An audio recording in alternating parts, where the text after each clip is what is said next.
शिवाय गुरवे नमः।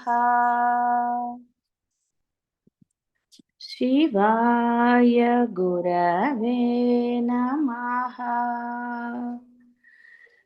शिवाय गुरवे नमः। शिवाय गुरवे नमः। నిర్వికల్ప. ఇహ భవము లేనప్పుడు సంకల్పాలకు అవకాశం లేదు. భవము అంటే మీ యొక్క ఈ బాహ్యమైనది లేనప్పుడు ఇహ కోరికలకి ఎక్కడుందండి? నేను లేనప్పుడు కోరికలు లేవు. జరుగుతుంది.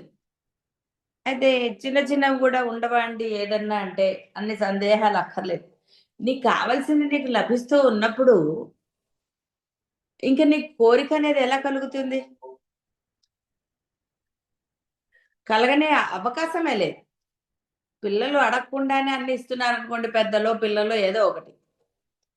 ఇంకా అప్పుడు వాళ్ళకి ఇది కావాలి అన్న సంకల్పం అంటే కోరిక ఎలా కలుగుతుంది? ఇది తీరటం కోసం ఒక పూజ చేసుకోవాలి, ఇలాంటివన్నీ ఎలా ఉంటాయి? ఇంకా ఉండవు. అందుకని నిర్వికల్ప, ఎట్టి సంకల్పములు లేదు. సర్వ సంకల్ప వికల్పములకు అజ్ఞానమే కారణం. అజ్ఞానము అంటే అర్థమైంది కదా. ఇప్పటి వరకు చెప్పినవి అవన్నీ అంటే శ్రద్ధగా గుర్తుపెట్టుకుంటే గనక అజ్ఞానం అంటే మీకు అర్థమైపోయింది. సందేహం లేదు. అజ్ఞానం అంటే లేనిది కావాలనుకోవటమే అజ్ఞానం. ఇప్పుడు ఏదైతే అసలైన నేను ఉందో అది లేకుండా ఈ దొంగ నేను ఐడెంటిటీ ఉందనుకుంటున్నారో అదే అజ్ఞానం. బాగా అర్థం కావాలంటే మనకి లేని దాన్ని ఆశించటమే అజ్ఞానం. దానికోసం తీవ్రమైన ప్రయత్నాలు చేయటము ఇహ చెప్పక్కర్లేదు కదా, నానా గోలలు. అందుకని సర్వ సంకల్ప వికల్పములకు కావాలి వద్దు. సంకల్పం అంటే కావాలి, వికల్పం అంటే అది నాకు వద్దు. ఇలాంటి పరమేశ్వరి కేవల జ్ఞానమే స్వరూపంగా కలదు. కాబట్టి అమ్మ నిర్వికల్ప. అమ్మని ఆరాధించే వాళ్ళు కూడా అలాగే ఉండాలి. ఏం కంగారు పడకండి. అంత మాత్రాన మీకేదో జరిగిపోతుంది, ఏమండి కావలసిన ఓ చాక్లెట్ కూడా తినకూడదా అంటే అన్ని తినచ్చు. మీకేమి అలాంటి ఇబ్బందులు ఏమీ రావు, అది గ్యారంటీ ఉంటుంది. అమ్మ ఎప్పుడైనా మీరు సరే పోని పుట్టింటికి వెళ్తారనుకోండి, మీకు అక్కడ ఏమన్నా అనిపిస్తుందా చెప్పండి? ఇది లేదు అది కావాలి ఇంకోటి ఏదో అని అనుకుంటారా? ఏది ఉండదు, పరమానందంగా ఉంటారు. అలాగే ఆ అమ్మ మిమ్మల్ని ఆనందంగా ఉంచుతుంది. మీ మనస్సుల్లో అన్నీ ఆవిడికి తెలియవు అనడానికి ఏం లేదు, అవన్నీ కూడా మీకు తెలుస్తాయి. అసలు మీకు కష్టపడకుండానే మీ కోరిక తీరుతుందంటే ఇంకేమిటండి? ఎంత హాయిగో, ఏది చెప్పక్కర్లేదు. అయితే అనుభవిస్తేనే చెప్పచ్చా అంటే మరి అనుభవిస్తేనే కదండి మీరైనా ఆనందాన్ని చెప్పగలుగుతారు, లేదా ఎలా చెప్తారు? ఏదోనొక విషయమును ఉద్దేశించి ఉన్నప్పుడు బుద్ధి సంకల్పం చేసింది అంటారు. అంటే మీకు ఏదో కావాలి అని అనుకున్నప్పుడు అది ఏదైనా సరే బుద్ధి సహజముగా బోధి రూపము, అభిలిషిత విషయకారకం. సాధకుని బుద్ధి ప్రారంభ దశ ఎందు జ్ఞాన భాగము తగ్గి ఇచ్చా భాగమును క్రియాభాగమును హెచ్చుగా ఉంటుంది కాన సవికల్పంగా ఉంటుంది. సక్రమముగా ఉపాసన చేయు భక్తుని బుద్ధి క్రమక్రమముగా శుద్ధమగుచు ఇచ్ఛాక్రియల భాగము తగ్గి జ్ఞాన భాగం వృద్ధి కావాలి. ఇలా సాధకుని బుద్ధి ఎంతగా శుద్ధమవుతుందో అంతగా ఆ బుద్ధిలో ఉపాస్యమగు సగుణ బ్రహ్మంలోని గుణము కూడా శుద్ధమవుతుంది. చివరకు సాధకుని బుద్ధి ఉపాస్య దేవతయు కేవల జ్ఞాన మాత్రమే అవుతుంది. నిశ్వాసములోని ఈ యొక్క నిశ్వాసంలో బొగ్గు పులుసు తత్వం అంటే అదొక వేరే ఇదిగా ఉంటుందని, తత్వమును తనలో నుండి వెడలిపోవు వికల్ప భాగముగా తలంచిన గుణశూన్యమై సాధకుడు కేవల జ్ఞానమాత్ర స్వరూపుడైనప్పుడు ప్రాణవాయు సంబంధం గాని ఈ యొక్క ఏ ఏ వాయు సంబంధము గాని అవసరం లేక ఉచ్ఛ్వాస నిశ్వాసములు ఆగిపోతాయి. ఈ స్థితియే నిర్వికల్ప స్థితి అని, సమాధి స్థితి అని, నిధిధ్యాసనం అని చెప్పబడుతుంది. ఊపిరి ఆగిపోతుందంటే ఏదో అనుకునేరు, అలాంటివి ఏం కాదండి. అంటే నీకు తెలియదు అవి అని, వాటి పని అవి చేస్తారు. సమాధి ఇవన్నీ మీరు విన్నారు, వాటి డెఫినేషన్స్ కూడా విన్నారు సందేహం లేకుండా. కానీ అవన్నీ ఏమిటో అనుభవిస్తే కానీ తెలియదు అనుభవపూర్వకంగా. ఇక్కడ మీకు ఒక పుల్లటి త్రేన్ పోస్తూ ఉంటుంది ఒక్కోసారి అంటే అదే ఆ బొగ్గు పులుసు అంటే అలాంటిది. కాబట్టి దాని గురించి పెద్ద వర్రీ అవ్వకండి. తెలియని వాటి గురించి, అది రాని వాటి గురించి కష్టపడద్దు. అవి చెప్పారు. మీరు ఏది మీరు చేయాలో సాధకుడిగా అది మాత్రం చెయ్యండి చాలు. ఎందుకంటే రెండు చెప్పాలి కాబట్టి వాళ్ళు ఆ రెండు చెప్తారు. ఇప్పుడు దాని గురించిన ప్రయత్నం చెయ్యక్కర్లా. అక్కర్లేని ప్రయత్నం దేనికండి? ఏది ప్రయత్నమో అది చేయాలి కానీ అక్కర్లేని ప్రయత్నం దేనికి? ఇక్కడ బుద్ధి సహజముగా బోధి రూపము అంటే ఇంకా ఏదో అంటుంది, దానికి సమర్థింపులు చెప్తుంది. ఇలా అంటుంది, అలా అంటుంది, ఏదో చెప్తుంది. ఎందుకంటే వాడి బుద్ధి వాడికి ఇది కావాలి అనుకున్నప్పుడు, వద్దు అనుకున్నప్పుడు రెండిటికి వాడి బుద్ధి రకరకాలుగా చెప్తూ ఉంటుంది. అభిలషిత విషయాకారము. కాబట్టి నీకు ఏది ఇష్టమో నీ బుద్ధి ఆ విషయంగానే ఉంటుంది, దానిలాగానే నువ్వు ప్రవర్తిస్తూ ఉంటావు. అంటే దాది పొందే వరకు నీకు ఇహ తోచదు. దాని గురించిన ఆరాటం అనండి, ఇంకోటనండి, ఇవే జరుగుతూ ఉంటాయి. సక్రమముగా అంటే మామూలుగా ఇప్పుడు మీకు తెలిసింది అమ్మ గురించి అనండి, అద్వైతం అనండి, తెలిసింది. కానీ దానికన్నా ఎక్కువ ఏమైపోయింది చేద్దామని ఉంటుంది. ఈ అద్వైతం హాయిగా ఉంది కదా అనిపిస్తుంది. బోధ వింటున్నంతసేపు చాలా అద్భుతంగా అనిపిస్తుంది. అమ్మవారి గురించి అయినా అంతే, ఏదైనా సరే. అంటే అద్వైతము ఆధ్యాత్మికత గురించి చెప్తున్నాను, బాహ్య విషయాల గురించి కాదు. బాహ్య విషయాల్లో రకరకాలుగా ఉంటుంది వాడి మనస్థితి. వాడికి నచ్చితే బ్రహ్మాండం, నచ్చకపోతే కూడా బ్రహ్మాండం. అది కాబట్టి ఇక్కడ వింటున్నంతసేపు దాన్ని పట్టుకోవాలి, దాన్ని సాధించాలి అన్న తపన ఉంటుంది సాధకుడికి. అద్వైతంలో ఆ యొక్క అహం బ్రహ్మాస్మి స్థితి అంటాడు వాడు. ఆధ్యాత్మికతలో తన దైవాన్ని ఆ విధంగా ఉపాసించాలన్న కోరిక ప్రబలంగా ఉంటుంది ఆ సమయంలో. ఇక అదే నిశ్చయం చేసుకుందామని అనుకుంటాడు. కాసేపు ఉంటుంది ప్రవచనం అయిపోయిన తర్వాత, అంటే విన్న తర్వాత కాసేపు వరకు బాగానే, తర్వాత ఇహ ఈ ప్రపంచంలో పడిపోతాడు వాడు. ఈ ప్రపంచంలో పడిపోయి ఇహ వాడి బుద్ధి మారిపోతుంటుంది. ఇహ మళ్ళీ వాడి కోరికలు చూద్దాంలే, ఇప్పుడే ఎలా అవుతుంది, నాకు బోర్డు ఉన్నాయి ఇంకా, ఇవన్నీ చేయకుండా ఆ దేవుణ్ణి చేస్తూ కూర్చుంటే ఇదంతా అవుతుందా అంటాడు. కానీ వాడు విన్నదేమిటి? చేసేది, చేయించేది, చేయించబడి అన్ని వాడే. ఆ పరమాత్మ వల్లనే, ఆ పరమాత్మరా ఉన్నది అన్న సంగతి వాడు అప్పుడు మర్చిపోతాడు, నేను అంటాడు. కానీ ఎప్పుడైతే వాడు సర్వకాల సర్వావస్థల యందు దాన్ని గుర్తు పెట్టుకుంటాడో, దైవమే అన్నిటికీ కారణంగా, నాలో ఉన్నది దైవమే కాబట్టి అదే చేయిస్తుంది, అది చేస్తే బ్రహ్మాండంగా ఉంటుంది అన్న విషయం వాడు కనుక సర్వకాల సర్వావస్థలు యందు పెట్టుకున్నప్పుడు వాడి బుద్ధి హాయిగా తొందరగా నిర్వికల్ప స్థితిలోకి వెళ్ళిపోతుంది. అలా ఉండకపోవటం వల్లే అద్వైతం అనండి, ఆధ్యాత్మికత కానీ సిద్ధించదు తొందరగా. అంటే వాడు అటు భక్తుడు కాలేకపోతున్నాడు, ఇటు ఇది కాలేకపోతున్నాడు. అహం బ్రహ్మాస్మి స్థితి. పరమ భక్తుడైపోతే తర్వాత అది మిగతాది ఆవిడ చేస్తుంది. కాబట్టి ఇక్కడ ఈ మనిషి యొక్క, అంటే ఒక సాధకుడు అంటే ప్రథమ స్టేజ్ అని చెప్పారు కాబట్టి వాడి బుద్ధి అలా ఉంటుంది ప్రారంభ దశలో అన్నారు. అందుకనే దీక్షలు చెప్పారు, అందుకనే ఒక పట్టుదలగా ఉండాలన్నారు. అందుకే నిరంతరము ఆ దాంట్లోంచి బయటికి రాకుండా ఆ యొక్క నామస్మరణ చేయటమో, వాటి గురించిన సమాచారాలు వినటమో, చదవటమో చేస్తూ ఉంటే బుద్ధి అందులో నిలకడగా ఉంటుంది. అప్పుడు ఇహ వాడికి ఆ తర్వాత బుద్ధి ఎప్పుడైతే స్థిరమైపోతుందో, ఇహ వాటికి తర్వాత సాధన అంటూ విడిగా చేయవలసిన ఆవశ్యకత ఉండదు. భక్తి కూడా అంతే.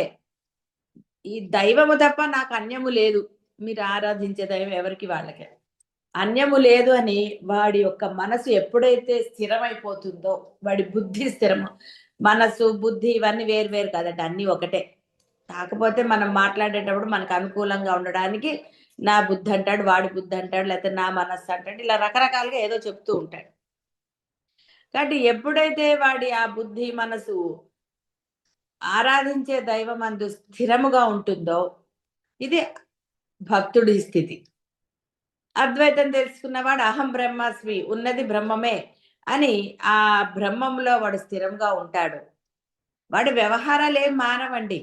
వాడి వ్యవహారం ఉంటుంది. వాడు శుభ్రంగా తినచ్చు, తిరగచ్చు, అన్నీ ఉంటాయి. కానీ దేని యందు కూడా ఆ యొక్క కర్తృత్వ బుద్ధి, నేను నేను అన్న బుద్ధి ఉండదు అద్వైతంలో. భక్తుడికి కూడా అంతే. నేను అని బుద్ధి ఉండదు వాడికి. రామకృష్ణ పరమహంస స్థితి సాధించారు. ఎక్కడ కూడా ఆయనకి తాను అన్న స్థితి లేదు అక్కడ. అంతా అమ్మే. తెలుసు కదా, భార్యను చూసినా అమ్మే గుర్తొచ్చింది తప్ప రామకృష్ణకి వేరే ఏమి గుర్తురాలేదు. అంటే ఎక్కడైనా సరే అతనికి తను ఆరాధించే దైవమే గుర్తొస్తుంది. ఒక పరమ భక్తుడు ఉండేవాడు. పరమ అని ఎందుకన్నారంటే అతనికి ఆ యొక్క కృష్ణ భక్తుడితను. ఆ కృష్ణుడి మీద ఎంత విపరీతమైన భక్తి అంటే అతనికి అసలు వేరేగా ఏది గుర్తు రావటం లేదు. ఆఖరికి మలమూత్ర విసర్జన సమయంలో కూడా అతనికి తన మీద ధ్యాస లేకుండా పోయింది. అంటే అంత లీనమైపోయాడు పరమాత్మ. అయితే అయ్యో అండి అని మీరు అనక్కర్లా, మామూలు వాళ్ళు అయ్యో అయ్యో అంటారు. శరీరం యొక్క ఒక సహజ లక్షణం, ధర్మం ఏమిటి? ఆ మలమూత్ర విసర్జన.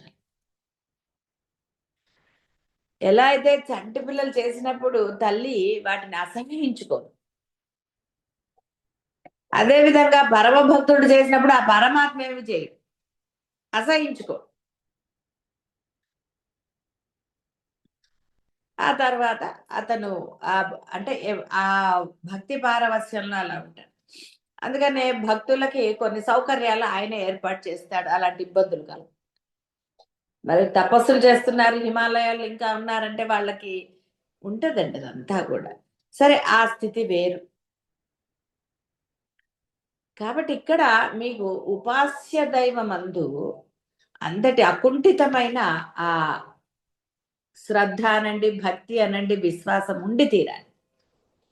ఉన్నప్పుడు ఈ యొక్క బాహ్యమైన ప్రపంచంలో అది మీ ఉద్యోగమా, ఇల్లా, లేకపోతే ఇంకోట వేటి యందు కూడా మీకు సంశయగ్ని అని అది కూడా వస్తుంది. సంశయాలు లేవని నిన్న మొన్న చెప్పుకున్నాం. ఎలాంటి సందేహం ఏమీ రాదు. అంటే అది జరిగిపోతూ ఉంటుంది. మీరు నిద్రపోయారండి పగలే అనుకుందాం, పోనీ రాత్రిపూట కాదు, పగలు నిద్రపోయారు, గాఢ నిద్ర, ప్రపంచం ఆగిపోయిందండి? ఏం ఆగిపోలే కదా. తినేసి శుభ్రంగా తిని పడుకున్నారండి, మీ జీర్ణక్రియ ఆగిపోయిందా? లేదు. మరి ఎవరైతే చేశారు జీర్ణక్రియ లోపల? చేశారు కదా. ఆవిడ మానేది. అంటే నువ్వు ఎలాగా ఉన్నా నీ లోపల వన్నీ కూడా ఆవిడ చేస్తుంది, బాహ్యమైనవి కూడా చేస్తుంది, అన్నీ చేస్తుంది. కాబట్టి ఉన్నది అదే అని తెలుసుకున్న తర్వాత కూడా వే నేను అంటూ ప్రయత్నం చేయొద్దని చెప్పటం. నీ చేత చేయించాలంటే చేయిస్తుంది ఆ పరమాత్మ, నువ్వు ఆరాధించే దైవాన్ని. నిన్ను రక్షించేదే ఆవిడైనప్పుడు. అందుకని ఇంత గోల ఇవన్నీ ఎందుకు అనుకునే బదులు, ఒక తల్లి గర్భంలో శిశువు ఎలా పెరుగుతోంది, అంత శిశువు మరి ఏ ఫైబ్రాయిడ్స్ ఏవో వస్తాయి, మరి నీకు కడుపు నొప్పి వస్తుంది, ఇంకోటి వస్తుంది, ఇంకోటి వస్తుంది, రకరకాలు. ఆ కిడ్నీస్ లో స్టోన్, చిన్న స్టోన్ ఉన్నా నీకు ఎంత ఇబ్బంది కలుగుతుంది. అలాంటిది మరి ఒక శిశువుని ఏ విధంగా ఆ మాతృగర్భం భరిస్తుంది. అందరి పిల్లలు పొట్టిగా చిన్నగా, కొంతమంది ఇంత పొడుగుంటారు, చక్కగా ఉంటారు, రకరకాలు. మరి ఏమిటి ఇది? ఇక్కడ చాలండి, అసలు అంత దూరం కూడా పోక్కర్లేదు. ఏమండి మాకేం తెలుసండి అరాను. నువ్వు తిన్నది ఎలా పచనం అవుతుంది, అసలు నువ్వు నిన్న ఉన్నట్టు ఇవాళ ఉన్నావా, నీ జుట్టు ఎలా తెల్లబడి, నీ చెమ్మ ఎలా ముడతలు పడుతుంది, నువ్వు ఎన్ని పూసినా ముడతలు ఆపగలవా? ఏం ఆపలేరు. శరీరం యొక్క సహజం అది. దాన్ని సహజంగా నువ్వు కనుక యాక్సెప్ట్ చేస్తే నీకే బాధ ఉండదు. అయ్యో అయ్యో అంటే చేసేదేం లేదు. బట్ ఇక్కడ ఇవన్నీ కూడా చేసేది ఎవరు? ఈ చిన్న ప్రశ్న చాలని, అందుకని ఆయన నేనెవరు తెలుసుకోండి అన్నాడు రమణ మహర్షి. ఏమిటిది? అందుకని ఎక్కడికో వెళ్ళక్కర్లేదు, అసలు ఏమీ అక్కర్లేదు. ఆయన ఏమి శాస్త్రాలు చదవరా, లేకపోతే శంకరుల అద్వైత గ్రంథాలు నువ్వు చదువు, ఇవన్నీ ఏమి అనలేదు ఆయన. ఎందుకంటే అవి చదివి ఒకటికొకటి అర్థం చేసుకుంటే భలే కష్టం. ఈ టీవీలో ఏదో చూసి ఏదో అనుకోకండి, శివుడు గురించి, పార్వతి గురించి, ఇంకా రకరకాలుగా ఏవేవో చూపించారు అనుకోండి, అయ్యో ఇదేమిటి ఇలా చేస్తారంటారు. అవన్నీ మనిషి కల్పితారు. అలా ఉంటాయండి. హనుమంతుడికి భోజనం పెట్టింది ఆవిడ, పెడితే హనుమంతుడు ఇంకా పెట్టమన్నాడు. ఇవన్నీ కల్పిత కథలండి. రామాయణంలో ఎక్కడన్నా చదివారా మీరు? ఎప్పుడన్నా చూసారా?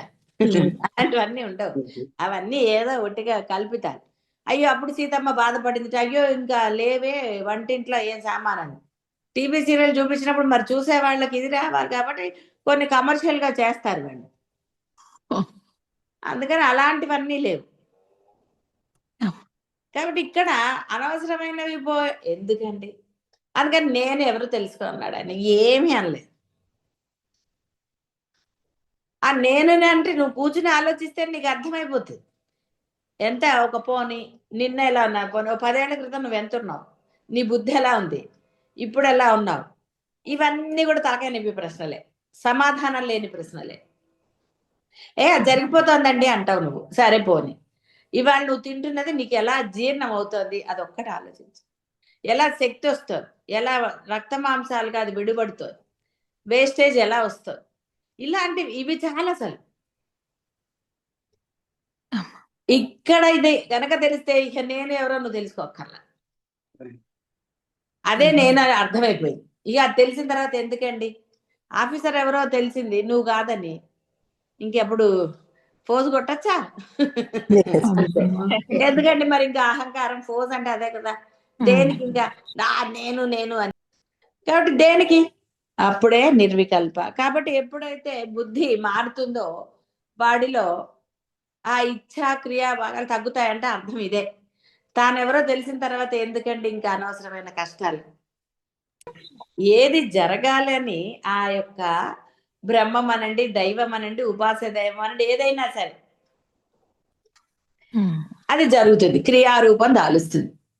దానికి ఎందుకండి ఇంత? అందువల్ల ఏది జరగాలో అది జరిగి తీరుతుంది. మరి ఇవన్నీ జరిపించింది ఎవరో తెలిసిన తర్వాత కూడా ఎందుకండి ఇంకా మళ్ళీ నేను నేను అనటం? ఇదే జీవుడి యొక్క ఇహ ఏమని చెప్తాను చెప్పండి, బాగుండదు కదా ఏది అన్నా కూడా. అంటే ఇంత తెలిసినా మళ్ళీ నేను అంటాడు, అది వచ్చిన బాధ. నిర్వికల్పంలోకి వెళ్ళడు, మళ్ళీ నేను, నా సంకల్పాలు, నా గోలలు, నా ఇది అంటాడు. అందుకని ఆ బుద్ధి రకరకాలుగా మారుతూ ఉంటుంది. ఎన్నో అనుభవాలు ఉన్నాయి వాడికి, లేవా? ఉన్నాయి. పరమాత్మ నమ్మినప్పుడు అనండి, దైవాన్ని ఉపాసించినప్పుడు. కాబట్టి ఇక్కడ ఎప్పుడైతే ఆ విధంగా ఉంటాయి, ఉచ్ఛ్వాస నిశ్వాసాలు ఆగిపోతాయంటే అర్థం ఏంటండి? మీకు కోపం వచ్చినప్పుడు ఎలా ఉంటుందో మీకు తెలుసు కదా. శాంతంగా ధ్యానంలో కూర్చున్నప్పుడు ఊపిరి పీలుస్తున్నట్టు మీకు తెలుస్తోందా? ఏవో కొన్ని సాధనలు ఊపిరి పీల్చి వదలట. ఎందుకంటే అంత కష్టం అనవసరంగా. సహజంగా జరిగే వాటి మీద శ్రద్ధ ఎందుకండి? అవి ఎలాగో జరుగుతాయి, నువ్వు చూసినా చూడకపోయినా. మీరు ఊపిరి పీల్చడం మానేస్తారా, వదలటం సహజత్వం గురించి ఎందుకండి? ఆ లోపల అరుగుతుందని తెలిసిన తర్వాత కదండి ఏదంటే అది నోట్లో పడేసుకున్నా, లేకపోతే గ్రైండ్ చేసి వేసుకోవాలి కదండి. పళ్ళు లేవు. ఒక తాతగారు ఉండేవారు పెద్ద ఆయన.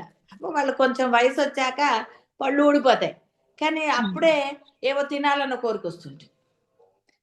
మరి ఏం చేస్తారండి, అప్పుడు ఆయనకి గ్రైండ్ చేసి ఇచ్చేవాళ్ళం. అప్పుడు పాప ఆయన ఆ పొడిని ఏవో స్వీట్లు ఉంటాయి కదా కొన్ని, ఆయనకి తినాలని ఉండేది కోరిక. కొరకలేడు, పళ్ళు లేవు కట్టించుకోవటం. అప్పుడు పూర్వకాలంలో పళ్ళు కట్టడం ఇలాంటివన్నీ అంత పెద్ద ప్రాచుర్యం పొందినవి కాదు, చాలా రేరుగా ఉండేవి. అసలు ఊర్లలో అంటే అసలు ఉండేది కాదు. ఆయనకి గ్రైండ్ చేసి ఇచ్చి దంచి ఇస్తే గుటుక్కుర మింగేవాడు. కోరిక తీరిందిగా, ఎలా అయితే ఏమిటి. అంటే ఇక్కడ అర్థం ఏమిటి, నీకు ఇది అనుకున్నప్పుడు అమ్మ ఏదో ఒక ఆప్షన్ ఇస్తుంది నీకు. అమ్మ అంటే నువ్వు ఉపాసించే దైవం. అలా రకరకాల. ఇక అప్పుడు దేని గురించి అండి, కాబట్టి ఇహ నేను ఊపిరి పీల్చాలి పీల్చక్కర్లేదు, సహజంగా జరిగే వాటి గురించి ఎందుకండి. ఇప్పుడు నువ్వు అలా కొరికి తిన్నా, పొడి చేసి తిన్నా, లోపలికి వెళ్ళాక ఏం జరగాలి అదే కదండి జరుగుతుంది. పళ్ళు ఉన్నాయి కాబట్టి ఇప్పుడు మీకు గ్రైండ్ చేసి ఇస్తే మీరు తింటారు, ఇష్టం ఉంటుందా మీకు? బుద్ధలు రకరకాలు, ఏదైతే ఏమిటి. కాబట్టి నిర్వికల్ప ఆ స్థితి పొందాలి. అందుకని ఉపాసించే దైవ లక్షణాలు పొందుతారు, ఆ గుణాలు వస్తాయని ఇక్కడ చెప్పారు మనకి. ఉపాస్య దేవతయు కేవల జ్ఞానం మాత్రమే అవుతుంది. సగుణ బ్రహ్మంలోని గుణము కూడా శుద్ధము. అంటే ఆ యొక్క ఈ బ్రహ్మం యొక్క సగుణ బ్రహ్మం అంటే ఇప్పుడు మన అమ్మ గురించి చెప్పుకుంటున్నాం, ఆ అమ్మ యొక్క గుణాలు అతనిలో వస్తాయి. అంటే అవి అతనిలో కూడా ప్రకటమవుతాయి. అతను కూడా శాంతంగా ఉండగలుగుతాడు. ఇలాంటివన్నీ కూడా ఇప్పటి వరకు ఎన్నో గుణాలు చెప్పుకున్నాం కదండి. క్రోధం ఉండదు, ఇవన్నీ చెప్పుకోలేదు. అలాంటివన్నీ అసలైన నేను స్థితి అప్పుడు. కానీ ఎప్పటికో కదండి అవన్నీ. మీరు అట్లా ఉపాసిస్తే అవి చాలా సహజంగా వెంటనే లభిస్తాయి. అంత ఉపాసన, అంత ఉపాసన అంటే ఏదో ఇన్ని రోజులు అలా కాదండి. కేవలం ఎస్ నువ్వు ఉన్నావు అనండి. కొన్ని రోజులని అనుకోవడానికి ఏమిటండి. అమ్మ ఈ 10 రోజులో 11 రోజులో, అంత 10-11 రోజులు నేను ఒప్పుకోనండి. మామూలుగా ఏమిటంటే మీకు లెక్క పెట్టుకుంటారు 10-11, అమ్మయ్య ఒక రోజు ఇవాళ బానే ఉన్నాను నేను, అమ్మయ్య ఇంకో 2 రోజులు, ఇక పక్కన అనౌన్స్మెంట్లు వస్తాయి, చేశాను నిజంగా నిన్నంతా నాకు చాలా బాగుంది, నాకేం కోరిక కలగలేదు అంటాడు. రెండో రోజు అంటాడు, ఇక మూడో రోజు నుంచి మొదలు అయ్యా ఇంకా 8 రోజులు ఉన్నాయి, ఎట్లా ఎట్లా ఎట్లా అనుకుంటాడు. అయ్యో ఫంక్షన్కి వెళ్ళాల్సి వస్తుంది, ఎలాగ వెళ్ళాలా వద్దా. ఫంక్షన్లు అన్నీ అప్పుడే వస్తాయి. ఏమైంది మానేస్తే అన్న ఫంక్షన్ ఆగిపోతుందండి, అబ్బో ఇంకేమన్నా ఉందా. అందుకని ఇక్కడ ఒక 40 రోజులు పెట్టుకోవాలి. ఎందుకంటే నీ మనసు ఇప్పటి వరకు బయట ప్రపంచంలో తిరిగింది. అంటారు కదండి, ఆడే నోరుగా తిరిగే కాలు ఊరుకోదని సామెతలు లేవు. కాబట్టి దీనిని నియంత్రించాలి అంటే, అంటే ఆ నియంత్రించడం అంటే మీరేదో తినకుండా అలా అని కాదు కదా. ఆ నువ్వు ఉపాసించే దైవమందు దాన్ని లగ్నం చెయ్యాలి అంటే, దానికి ఒక రోజో 2 రోజులో చేస్తే అది యాక్షన్ చేస్తుంది. కొన్ని రోజులు చేస్తే అది. అందుకనే పిల్లాడు ఏడుస్తున్నాడని స్కూల్ మానిపిస్తారా చెప్పండి. ఏం పర్లేదు 4 రోజులైతే వాడికి అర్థమైంది పంపించండి అంటారు. మీరు చేసేవి ఎక్కడ వేరేవేం లేవండి. దాన్ని మీకు అప్లై చేసుకుంటే మీ మనసు లొంగుతుంది మీకు. లొంగుతుంది మీ మనస్సు అంటే పరమాత్మ ఏందో ఆ శ్రద్ధ పెడుతుంది. అందుకని చెయ్యాలి అంతే. ఆ 40 రోజులు కనుక ఆ అమ్మవారే ఉంది, మీరు ఉపాసించే దైవమే అలా ఉంది అని నిరంతరం ఆ ధ్యాసలో గనక మీరు ఉండగలిగితే మీరు పరమ భక్తులు అయిపోతారు. మీ బుద్ధి కూడా అప్పుడు సక్రమం అయిపోతుంది. ఏం సందేహం లేదండి, అవుతుంది. మీరు అలా చెయ్యగలగాలి. పిల్లాడు ఎల్లట్లా నోరు మూసుకున్న తర్వాత మీరు అనండి 2 పీకితే వాడే దారికి వస్తాడని కూడా డైలాగులు కొట్టరండి. ఏం పర్వాలేదు అదే అలవాటు అవుతుంది అంటారు. తినక తినక వేము తీయనుండు అని. మామూలుగా అదైతే చేదుగా ఉంటుంది, తినక తినక అన్నారు. తిన్న తర్వాత అలవాటు అయిపోయాక ఏముంది, కాకరకాయ తినరు. అది ఏదో అలాగా అన్ని రకరకాలు భాషల్లో. ఏది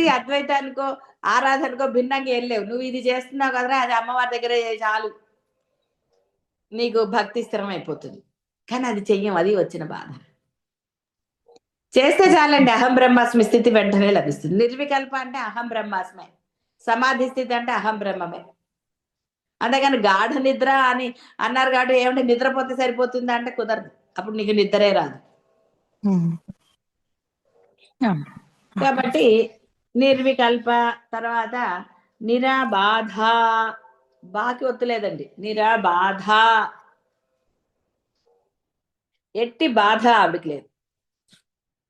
వికల్పంలే సర్వ బాధలకు కారణాలు. అంటే అనుకున్నది జరగలేదు, అనుకున్నది లభించలేదు, ఎన్ని కష్టాలు అసలు. బాబా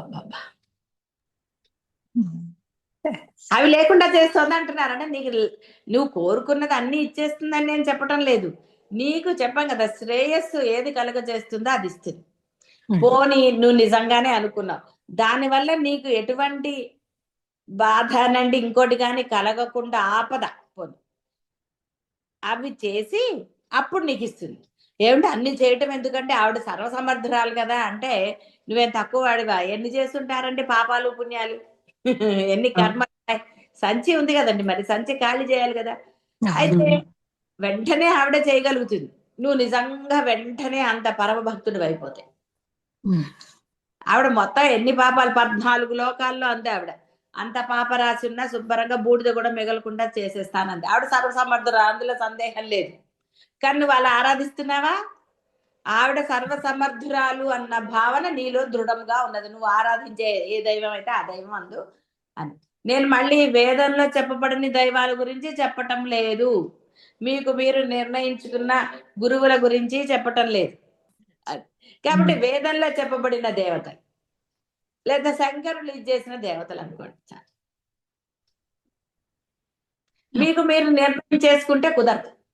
మీరు నిర్ణయించుకున్నవన్నీ బాహ్య ప్రపంచ వ్యవహారమే, డబ్బుతో ముడిపడి ఉంటుంది, వ్యవహారంతో ముడిపడి ఉంటుంది, రకరకాలు కదండి. డబ్బుతో ముడిపడకుండా ఎక్కడన్నా ఏమన్నా ఉన్నాయా చెప్పండి ఒకసారి చూద్దాం. డబ్బుతో ముడిపడని వాళ్ళే సద్గురువులు, బాగా గుర్తుపెట్టుకోండి.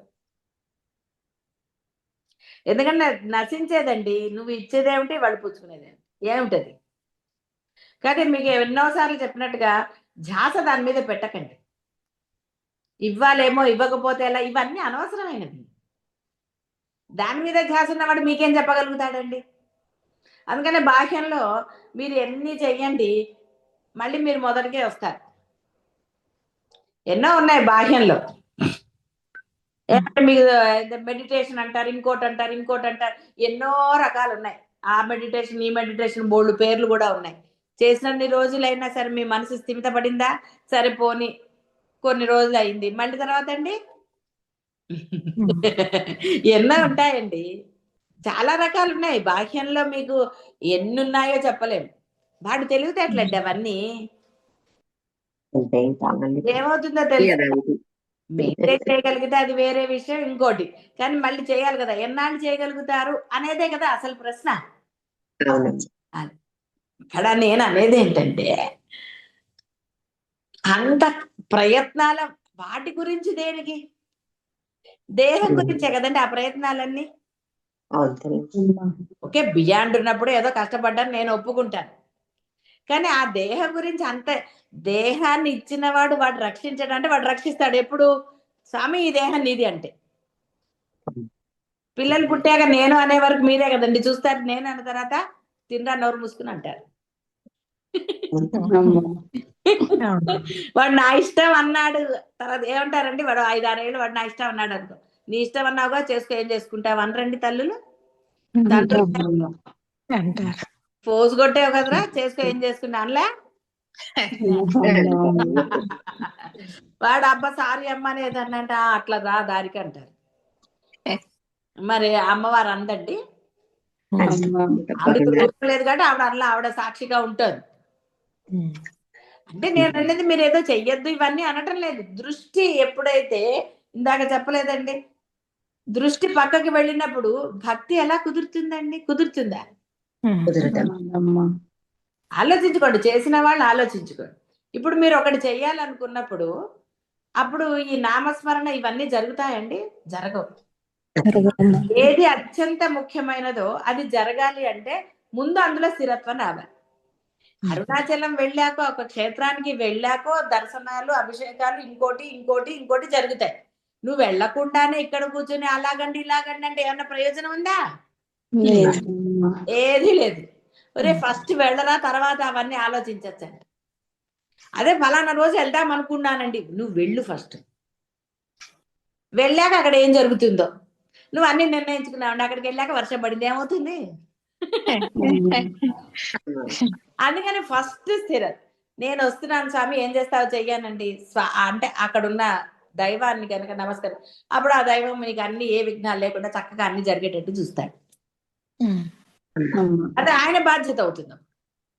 అలా కాకుండా నేను నేను అనుకుంటే నువ్వే కాదని ఎవరన్నారు? అంటే ఇక్కడ స్థిరత్వం మొదలొచ్చింది అనుకోండి, అప్పుడు వీడి గురించి పెద్ద బెంగ పడక్కర్లా, హాయిగానే ఉంటుంది. స్థిరత్వం రాకపోతే ఇవన్నీ తెలిసిందే. స్థిరత్వం రాని వాళ్ళు మీరందరికీ తెలియలే? స్థిరత్వం ఉన్న విషయాల్లో మీరు కంగారు పడరు, నాకు తెలుసు కదా. అనుభవం, స్థిరత్వం అంటే ఏంటంటే అనుభవం. అనుభవం వచ్చే కంగారు పడతారు. అది ఏదైనా సరే బాహ్య వ్యవహారాల్లో ఏముందండి వాడికి చిటికలో పని అంటారు.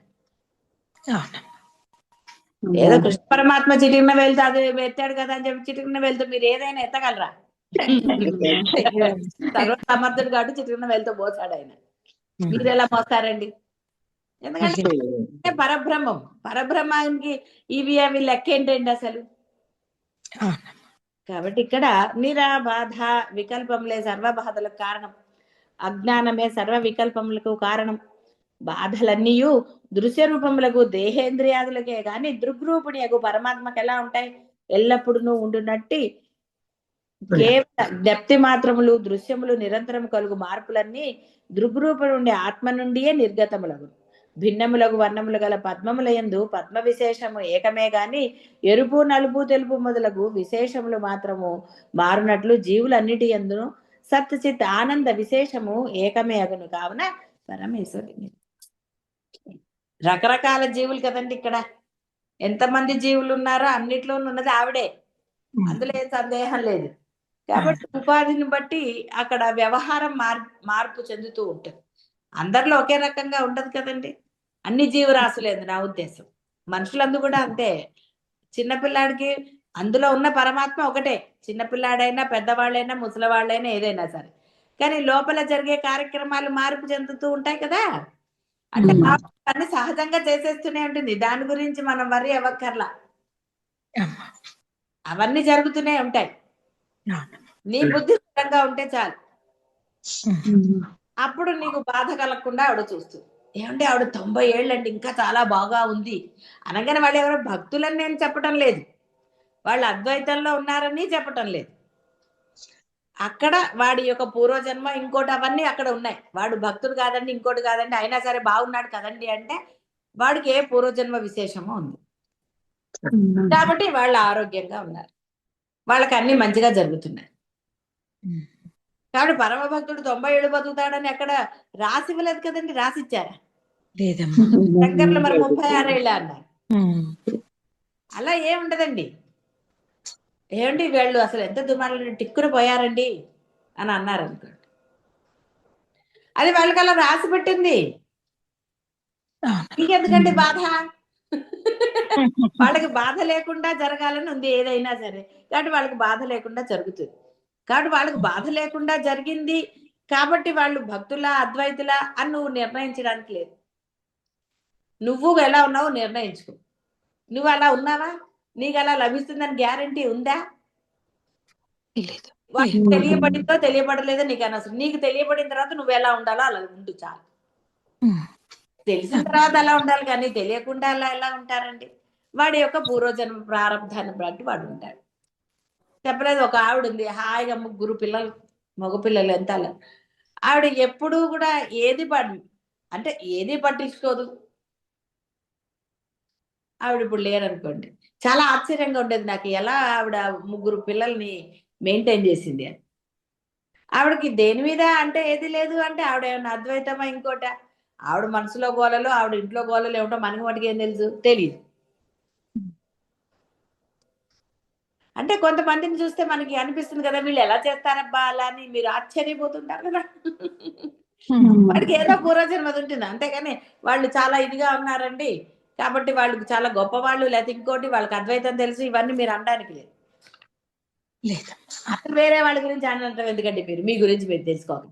మీకు ఇప్పుడు తెలిసింది, తెలిసి మీరు ఏం చేస్తున్నారంటే వాళ్ళ గురించి వీళ్ళు, అందుకే అసలు పురాణాలే అక్కర్లేదు, శాస్త్రాలు అక్కర్లేదురా, నిన్ను నువ్వు తెలుసుకో అని రమణ వారు చెప్తుంటే మళ్ళీ మనం అది ఇది ఎందుకండి. ఇప్పుడు అమ్మ గురించి తెలిసింది, అమ్మని ఆరాధించే వాళ్ళు అలా ఉండాలి అంతే. వీళ్ళున్నారా వాళ్ళు ఉన్నారా ఇంకోళ్ళు ఉన్నారా అనుకున్నంతసేపు నీకు అమ్మ ఎక్కడ గుర్తుందండి, అక్కడ గుర్తుందా? మరి అమ్మ గుర్తు లేనప్పుడు నువ్వు అమ్మని ఆరాధించినట్టు అమ్మ భక్తురాలు ఎలా అవుతావు? కాబట్టి ఇక్కడ నిరాబాధ, నీకు బాధలు లేకుండా చేస్తున్నట్టు. నీ బాధ గురించి చూసుకో, తర్వాత వేరే వాళ్ళ సంగతి అంటారు కదండి. కొంతమంది చూడండి, భోజనం చేసేటప్పుడు వాళ్ళ కంచం తప్ప పక్క వాళ్ళ కంచాలు చూస్తారు. ఎందుకు? నీ కంచంలో నువ్వు చూసుకుని శ్రద్ధగా తిను, పక్క వాడి కంచంలో ఎందుకండి. కాబట్టి బాధలన్నీ దేహేంద్రియాలకి, ఇక్కడ మనసుకే కదండి, ఈ దేహానికి ఇంద్రియాలకి. పక్కింట్లో ఏదైనా చూస్తే ఆ కళ్ళు ఏం చేశాయంటే మనసుకి చెప్పాయి కదా, మనసు బాధపడలేదు, కానీ చూసింది ఎవరు? కన్ను. కన్ను బాధపడుతుందా? వాడెవడో ప్రార్థన చేసి ఏమన్నాడంటే నీకు డబ్బులు ఇమ్మన్నాడంటే, సరే తెలుసు కదా, కథ గుర్తుంది కదా. మరి వాడు ఇంత దైవ ప్రార్థన వేస్ట్ అయిపోలేదండి, తపస్సు పిచ్చి వెధవ కాకపోతే. ఇవి ఇలాగే ఉంటాయి. ఎందుకంటే ఒకటిని చూసి నక్క చూసి పులిని చూసి నక్క బాధ పెట్టుకుంది ఎలా? నువ్వు చక్కగా తపస్సు చేసావు, ఆయన నీకు పక్కవాడికి ఏం కోరుకున్నాడో నీకు ఎందుకండి? మొత్తం అంతా తపస్సు వృధా అయింది కదా. ఎవరు మర్చిపోలేదు కదా, కథ బాగా గుర్తుపెట్టుకోండి. అందుకని దేహేంద్రియాల గురించిన బాధ అనవసరం. ఒకవేళ దేహానికి ఏదన్నా బాధ కలిగినా దాని నివృత్తికి మార్గం ఆవిడే చూపిస్తుంది, నువ్వేం కంగారు పడక్కర్లా, ఆవిడే చూపిస్తుంది. ఏమీ దిగులేదు, డెఫినెట్ గా ఆవిడ చూపిస్తుంది, అది తెలుసుకుంటే చాలు. కాబట్టి ఈ నలుపు ఎరుపు ఎలా ఉన్నా అది పద్మమే, పద్మం యొక్క గుణాలన్నీ దానికి ఉంటాయి. రకరకాల పూలు చుట్టలేదండి, కాబట్టి ఎంతమందిలో ఏది ఉన్నా కూడా ఉన్నది ఆ పరబ్రహ్మమే. ఆ పరబ్రహ్మాన్ని గుర్తుంచుకున్న వాళ్ళు పరమానందాన్ని పొందుతారు. కాబట్టి అనవసరమైన ఈ యొక్క బాధలు మీకు అక్కర్లేదని చెప్తుంది ఆవిడ. మీరు గనక ఆ అమ్మని ఆ విధంగా ఆరాధించినట్టయితే మీకు బాధలు లేకుండా చూసే సర్వసమర్థత ఆవిడకు ఉన్నది, మీరు ఆరాధించే దైవానికి ఉన్నది. ఆ విధంగా ఆరాధించండి. ఆరాధన అనేది కేవలం నలుగురి కోసమో లేకపోతే చెప్పుకోవడానికో అంటే ప్రకటనల కోసం కాదు. ఆరాధన నీ ఆనందం కోసం మాత్రమే అని. ఆనందం అంటే మళ్ళీ బాహ్య వ్యవహారాల్లో ఆనందం కోసం కాదురా, మానసిక ఆనందం కలిగినప్పుడే నీకు ఉత్సాహంగా ఉంటుంది. మనసులో ఏదన్నా సరిగ్గా లేనప్పుడు ఆ రోజు నువ్వు ఉత్సాహంగా ఉండగలుగుతావా? కోపము అలా రకరకాల. కాబట్టి చక్కగా అందరూ కూడా ఆ అద్వైతం కాకుండా ఇంకా ఆరాధన చేసేవారు మీకు ఏ దైవాన్ని ఆరాధిస్తున్నారో ఆ దైవం అందు అలా ఉండండి.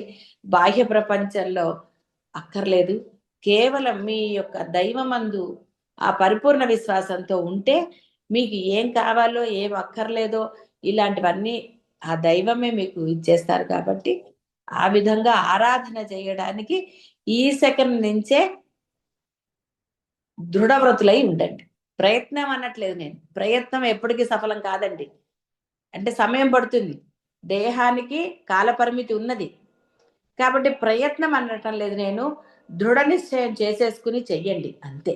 సమయాన్ని ఎప్పుడూ కూడా ఇలాంటి విషయాలు వృధా చెయ్యరాదు. బాహ్యంలో నువ్వు ఏదన్నా చేసుకో, అయితే అవుతుంది లేకపోతే లేదు, కానీ అద్వైతానికి కానివ్వండి, ఒక ఆధ్యాత్మిక అంటే మీరు ఆరాధించే దైవం పట్ల నిర్ణయము తెలిసిన తర్వాత వెనువెంటనే ఉండాలి తప్ప కాలయాపన జరగరాదు. ప్రయత్నం కాదు, ఉండి తీరాలంతే. మీరుంటే మిగతా ఆవిడ సర్వసమర్థురాలు. కాబట్టి ఆ విధంగా ఉండండి. శుభం భూయాత్.